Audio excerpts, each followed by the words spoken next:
ating unang balita, hindi na nakapalagpa ang isang top 9 most wanted person matapos ma-corner ng PNP Highway Patrol Group Northern Cotabato dahil sa paglabag nito sa Republic Act 10883 o New Anti-Carnapping Act of 2016. Ang matagumpay na operasyon laban sa isang most wanted criminal ay nagpapakita ng dedikasyon at epektibong trabaho ng kapulisan. Tumataas ang kumpiyansa ng publiko sa kanilang kakayahan na mapanatili ang kapayapaan at kaayusan.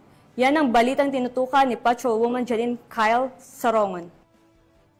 Sa kulungan ng bagsak ng isang lalaki na kinilalang si alias Jowa, 22 taong gulang at top 9 most wanted person sa Cotabato dahil sa paglabag sa kasong Republic Act 10883 or the New Anti-Carnapping Act of 2016. Hindi na nga nakapalagpa ang suspect matapos makorner ng HPG-PHPT Northern Cotabato sa isinagawang manhunt Charlie operation sa kahabaan ng Barangay Lantingan, Pikit, Cotabato na pinangunahan ng kanilang team leader na si Police Major Momads D. Aziz K. Mukaram kasama ang kapulisan ng Sarhiyong 12. Dinakip ang suspect sa bisa ng warrant of arrest sa kasong carnapping na nilagdaan ni Christopher A. Navales, Presiding Honorable Judge ng Branch 18, 12 Judicial Region na Midsayap, Cotabato. Narito ang pahayag ni Police Lieutenant Manolito Ramiscal Garcia, Team Leader ng Midsayap Sub-Office.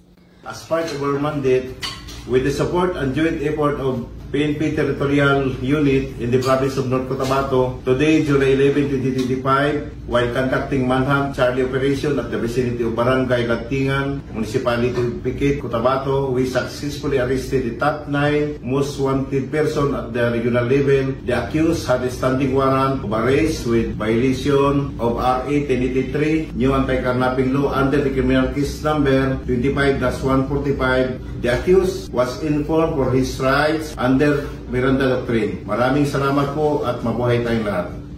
Ang suspect ay binasahan ng kanyang karapatan sa salitang kanyang naunawaan at siya ay kasalukuyang nakapiit sa Pikit Municipal Police Station para sa dokumentasyon at tamang disposisyon habang inaantay ang pagharap niya sa korte. Kami, ang Guardian of the Highways, ang kakampenyo sa kalsada na patuloy na magbibigay ng serbisyong HPG. Dahil dito sa ating bagong Pilipinas, ang gusto ng pulis, ligtas ka. At para sa iba pang balitang dala na serbisyong HPG, tumutok lamang sa aming YouTube channel at Facebook page na Police News Network. Mula sa tanggapan ng kampenyo sa kalsada, ako ang inyong PNN correspondent, Patrolwoman Janine Kyle Sarongon para sa Police News Network. Alagad ng batas, tagataguyod ng balitang pulis.